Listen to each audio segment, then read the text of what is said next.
nalobila kibino nabi Félix akoya kofungola bino miso. Nzambe asali ke mwana wana ya po misu nini ba ekayo ezaki na misu mabino ekwea. Mission Félix azenango ezali misato. Mission na ya liboso ezali ko blanchir occupation. Mission na ya mibale ezali ko endormir le peuple congolais pour que mission ya misato a légaliser l'occupation et la balkanisation du Congo. Bobo sanate retenu 3 missions wana soki to stopper attente lobby bokomi rappeler que honoré nganda ebisaka kazena 3 missions yango ya accomplir yango. Nous devons stopper ce garçon. C'est notre fils, c'est notre frère, nous devons le stopper.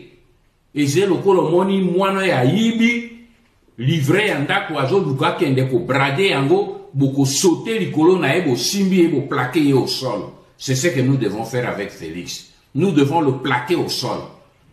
Pour que to retirer na maboko bato azo ba yaka ko aider. Maintenant, j'espère que ce langage là va disparaître. Po bomoni ke moto bino zo luka bo aider azena idée ya ko te ba aider ete. Azende na idée a aider ba nguna. Alors la seule solution biso zenango to simbaye to plaquer au sol. De faire au Congo par les politiciens congolais mafieux et les politiciens rwandais même ougandais, c'est la mafia. Je ne sais pas si vous êtes au courant que Donald Trump vient de suspendre les travaux de l'agence américaine qu'on appelle USAID, l'agence américaine de développement international. Quand je faisais des vidéos, un jour je vous ai dit, quand j'ai vu Moïse Katumbi dans une vidéo, dans sa ferme, avec beaucoup de blancs qui l'entourent, soit disant qu'ils sont venus au Katanga pour le Katanga Mining Week, la semaine des mines au Katanga. J'ai dit, cette agence USAID, selon mes lectures, ça a été impliqué dans beaucoup de mafias, dans beaucoup de pays. C'est une agence, soi-disant d'aide au développement des Américains, qui travaille dans les ambassades des États-Unis à travers le monde. Mais quand vous remarquez bien, c'est dans cette agence où beaucoup d'agents de la CIA se cachent pour faire les sales besognes de la CIA partout au monde, faire des coups d'État, des complots. Et quand j'ai vu Moïse Katumbi à sa ferme avec le directeur de cette agence au Congo, je vais chercher cette vidéo. Qu'est-ce que je vous avais dit? Moïse Katumbi doit être dans la mafia. Doit être dans la mafia des minéraux, la mafia politique, la mafia des coups d'État. J'avais raison. Je vais faire une vidéo ce soir, samedi, pour éclaircir la situation de cette histoire. Donc, Trump est en train de démonter beaucoup d'agences de mafia qui achètent même les armes, qui les donnent au Rwanda, à l'Ouganda, pour qu'on puisse nous attaquer. Comprenez pourquoi on a posé la question à Donald Trump. Le dossier du Congo, monsieur le président, qu'est-ce que tu dis? Trump a dit, je ne peux pas vous répondre tout de suite. Pourquoi? C'est un dossier compliqué. Trump ne veut pas répondre bêtement. Il veut d'abord s'imprégner du dossier du Congo. L'histoire de Banyarwanda ou Banyamulenge, c'est un mensonge de la CIA. Mensonge des agences américaines. C'est pour donner raison aux espions de Kagame de rester au Congo. Il n'y a jamais eu de tribu au Congo appelée Banyamulenge. Tout ce que vous êtes en train d'inventer, mon cher, tout ce qu'on est en train de nous inventer, oh, on est aussi congolais, ce sont les mensonges créés dans le bureau de l'Occident. Moi, je vous ai toujours dit, nous avons les annales historiques des Belges. Quand les Belges étaient venus, on peut poser la question.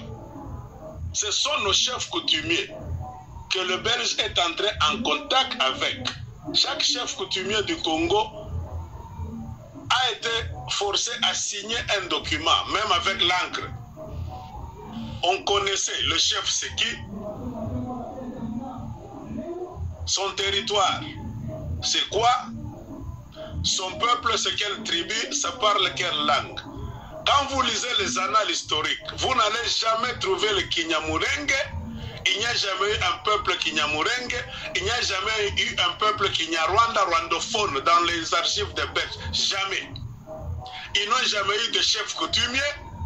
Ils n'ont jamais eu de territoire, de chefferie, de royaume ou bien d'empire. Tout ce qu'on est en train de vous donner, ce sont les mafias, les travaux des Occidentaux. Donc, pour insérer, qui avaient déjà commencé à insérer leurs pions au Congo. Et beaucoup de pions ont commencé à être insérés au Congo quand? C'est pendant la période de la CPGL, la communauté économique de pays des Grands Lacs, qu'on a créé quand Mobutu était président. C'est-à-dire pour faciliter les échanges économiques entre le Rwanda, le Burundi et le Congo-Zaïre. Qui devait gagner? Le Rwanda n'a rien à nous donner, nous les Congolais. Le Burundi, c'est aussi un petit pays pauvre, ils n'ont rien à nous donner. Cette communauté économique des pays des Grands Lacs avait été créée par la complicité des services secrets des Américains, de la France et de la Belgique. Pour faire quoi? Pour infiltrer, annuler les histoires de quoi? De visa, c'est-à-dire les Burundais peuvent entrer au Congo, étudier gratuitement, comme les Congolais dans les universités, sans payer trop de minerval, et les Rwandais, les Congolais pouvaient faire aussi. Mais c'était dans le but de faire entrer beaucoup de Rwandais et de Burundais, spécialement des Tutsis, pour qu'ils puissent entrer au Congo, habiter là-bas, s'habituer, parler même les langues du Congo, avec le projet d'invasion du Congo et d'occupation des terres, de remplacement des Congolais dans certains territoires. Et c'est ce que nous sommes en train de voir aujourd'hui. Et c'est pendant cette période de la mafia de la communauté économique des pays des Grands Lacs que des gens tels que le Vital Kamerhe sont entrés au Congo, un Rwandais, tels que Ajaras Ruberwa, Moïse Nyarugabo, ils sont très nombreux. Ils étaient entrés au Congo pour étudier dans la période de la communauté économique des pays des Grands Lacs, avec pour idée de s'installer au Congo. Ils seront les agents des services secrets des Américains à un moment donné pour déstabiliser le Congo. C'est pourquoi ils sont très nombreux, les infiltrés. Et c'est eux qui sont en train de nous faire la guerre. Et les messages souvent qui viennent de ces messieurs là-bas, ce sont les messages qui viennent de beaucoup d'agences des services secrets de l'Occident, tels que la France, la Belgique, même les États-Unis. Donc, ils créent des faux messages, des fake news, pour justifier leur présence et beaucoup de méfaits qu'ils font dans beaucoup de pays du monde, et puis au Congo aujourd'hui. Comprenez pourquoi Trump, quand il est arrivé, il a suspendu cette agence là-bas, USAID. Un jour, je vous ai montré un livre sur le génocide du Rwanda en 3 épisodes. Épisode 1, épisode 2, épisode 3. Je vous ai montré la revue Garrison de la haute politique américaine. On a mentionné le nom de cette agence encore, USAID, l'agence d'aide au développement des Américains. C'est cette même agence qui a hébergé les Kagame, les mercenaires, donc Rwandais Tutsis en Ouganda, dans un camp de réfugiés. Cette agence a nourri et a payé les frais d'entraînement, tout ça, des Kagame, des Rwandais Tutsis en Ouganda. Comment est-ce qu'on a repéré ces Rwandais Tutsis? Car ils étaient éparpillés à travers le monde en tant que des réfugiés. Et encore une agence américaine, US Committee for Refugees, le comité américain des réfugiés à travers le monde. Ils sont allés à cette agence, soi-disant l'agence des Américains. Ils ont pris les listes de tous les réfugiés Tutsis rwandais à travers le monde. D'abord ceux qui sont en Amérique, et cette agence a appelé les autres agences à travers le monde qui ont enregistré les agences de l'ONU, les réfugiés Tutsis. On les a repérés, on est entré en contact avec ces Tutsis là-bas pour leur dire allons en Ouganda, nous allons vous entraîner. L'argent allait venir à partir d'où? C'est l'argent du gouvernement américain à travers les agences soi-disant de développement. Hein? Vous comprenez maintenant les agences de développement? C'est là où la mafia s'était faite. Soit disant que c'est l'argent que nous amenons par exemple en Afrique pour aider les gens à se développer, mettre de l'eau potable, se soigner contre la malaria, le sida. Ce sont des mensonges. Ils prennent cet argent, ils vont entraîner des rebelles. C'est ainsi qu'on a entraîné les mercenaires rwandais Tutsis en Ouganda. On les a nourris, on a tout fait, on leur a donné des armes au lieu de donner le médicament. Ce sont ces agences-là. Et aujourd'hui, Trump a donné un coup de marteau à cette agence. Quand j'ai vu cette agence là-bas, le directeur de cette agence au Katanga, pendant la semaine de Katanga Mining Week, avec Moïse Katumbi à sa ferme, je vous ai dit dans ma vidéo, Moïse Katumbi c'est un mafieux. Donc ils viennent voler les minéraux du Katanga dans la mafia politique en passant par Moïse Katumbi. Comprenez pourquoi moi je vous ai toujours dit, dans un bon pays, Moïse Katumbi doit être arrêté en relation avec le pillage systématique des mines du Congo, section Katanga d'abord. Donc ce sont les agences américaines, soi-disant de l'ONU, qui sont en train de nous créer des désordres. Car ça ne vient pas pour aider les Africains, et spécialement les Congolais, non. Beaucoup d'agences, soi-disant ONG, viennent au Congo, donc pilotées par les agents des services secrets des Américains. Si vous suivez ce qu'on est en train de dire, c'est eux qui contrôlent les news, qui créent de fausses histoires, qui les amplifient, hein, qui les imposent tout ça au monde entier. Ce sont ces mêmes gens qui sont venus créer le génocide du Rwanda. Le génocide du Rwanda, ce n'est pas la création des Hutus, c'est faux. C'est la création de ces agences-là qui ont armé les Tutsis jusqu'aux dents. Les Tutsis ont beaucoup tué même leurs frères. Et ces mêmes agences là-bas ont écrit la fausse histoire du génocide du Rwanda. C'est ainsi au Congo, ce sont les mêmes agences qui sont en train de nous écrire la fausse histoire des soi-disant Tutsis congolais, Banyamulenge, pour leur donner une terre. C'est la mafia. Comprenez le dossier du Congo, si nous allons lentement. Moi je vous dis, Congolais ne cédons pas. Il n'y a jamais eu de Tutsis congolais, c'est faux. Il n'y a jamais eu les Kinyamulenge au Congo. Ce sont les agences de mafia comme l'USAID. Tout a commencé avec la CPGL.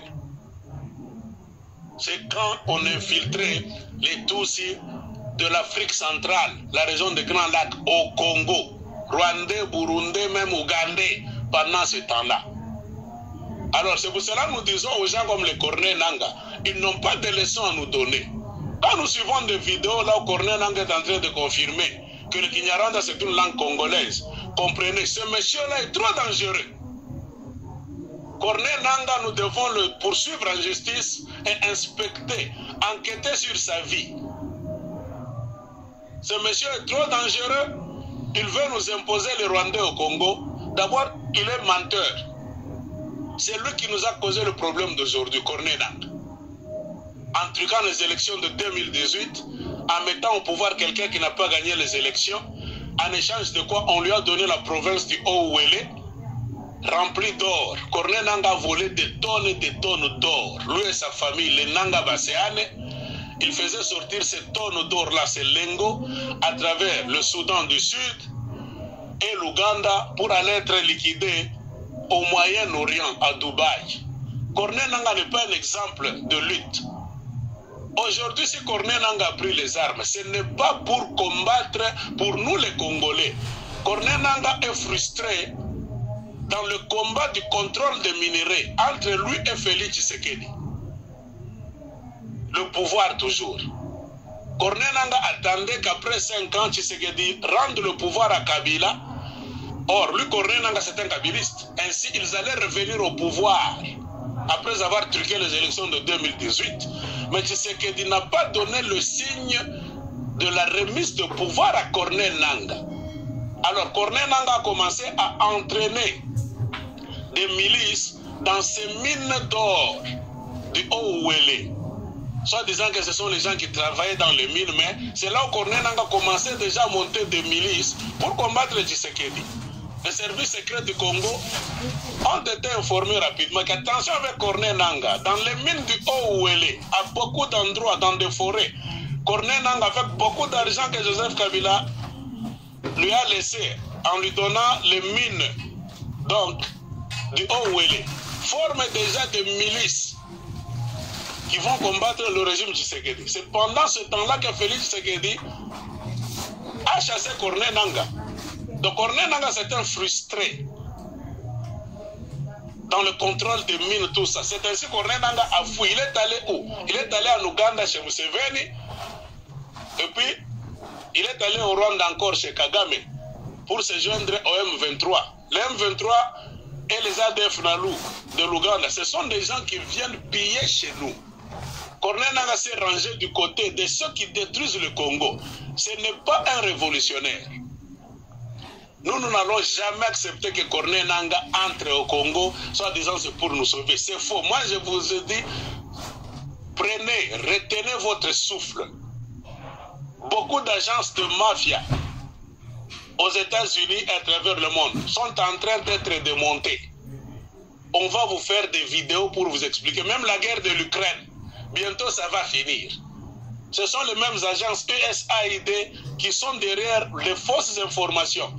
Et beaucoup d'informations sur le Rwanda. Oh, les génocides du Rwanda, et les Tutsis rwandais, les Banyamulenge. Moi, je vous ai dit, ce sont de fausses informations créées dans les laboratoires, spécialement de Washington. Le dossier est sur la table. Avec un peu de volonté, si Trump est un homme de bonne volonté, il peut finir la guerre du Congo. Car la guerre du Congo est entourée de groupes, des ONG mafieux, qui créent de fausses histoires, qui nous lancent de fausses informations et qui ont leurs espions à travers les soi-disant organismes sous-régionaux. C'est pour cela que nous devons faire attention. On a dit à Tshisekedi, n'entrez pas dans la communauté économique des pays de l'Est là. C'est là où on compte aussi continuer à infiltrer le Congo. Nous, on n'a pas besoin d'entrer au Rwanda sans visa, au Burundi, on n'en a pas besoin. Par contre, ce sont les Rwandais, les Tanzaniens, les Burundais qui ont intérêt à venir chez nous sans visa. C'est pour s'infiltrer encore. Malheureusement, le régime Tshisekedi ne nous a pas écoutés. Et qui a amené le Congo dans la communauté économique du pays de l'Est? C'est Vital Kamerhe. Pourquoi? Parce que Vital Kamerhe, c'était un Rwandais infiltré au Congo pendant la période de la CPGL. Qui a amené Rwandais au Congo? C'est Vital Kamerhe encore. Parce que Vital Kamerhe n'écoutait pas ce qu'il est en train de vous dire. Vital Kamerhe, c'est un espion qui travaille pour les services des ONG, les agences extérieures. Aussi longtemps que Congolais, vous ne savez pas détecter les mafieux qui sont avec vous, les pions des étrangers, ils vous mentiront. Vital Kamerhe ne joue pas géonnette.